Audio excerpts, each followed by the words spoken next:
गुरुजी, मैंने अभी इसके बारे में कोई निश्चित विचार नहीं किया है। मेरी मुलाकात कुछ दिनों पहले ही सुमन के साथ हुई थी, गंगा नदी किनारे। अब वो भी पूरी तरीके से बदल चुकी है। अभी वो यात्रा पर गई है।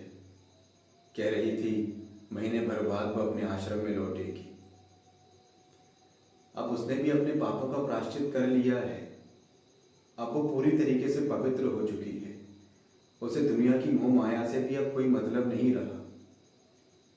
जब मैं उसके साथ बात कर रहा था तो मुझे ऐसा लग रहा था जैसे वो सुमन नहीं, कोई साक्षात देवी मेरे सामने खड़ी है, जो मुझसे बहुत सारी बातें किए जा रही है।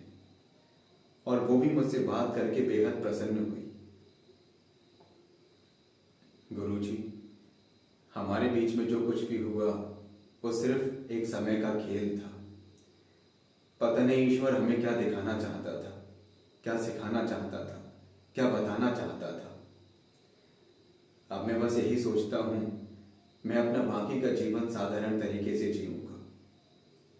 लेकिन फिर मैं ये भी सोचता हूं, आखिर सुमन कब तक दूसरे के दरवाजे पर बैठी रहेगी, दूसरे के भरोसे पर रहेगी।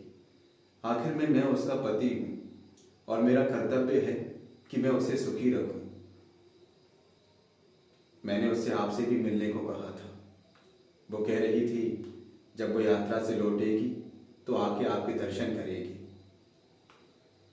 गुरुजी, आप ही मुझे बताइए, क्या मुझे सुमन के साथ नई जिंदगी की शुरुआत करनी चाहिए?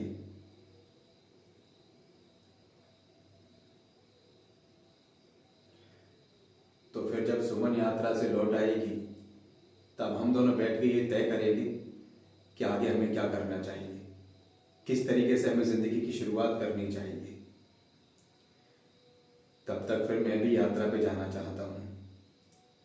अगर आपकी आज्ञा हो तो मैं उत्तराखंड जाना चाहूँगा।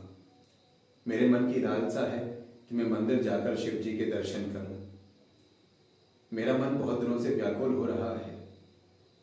अगर आप भी मेरे साथ चलना चाहें तो चलिए, हम कल सुबह ही निकलते हैं।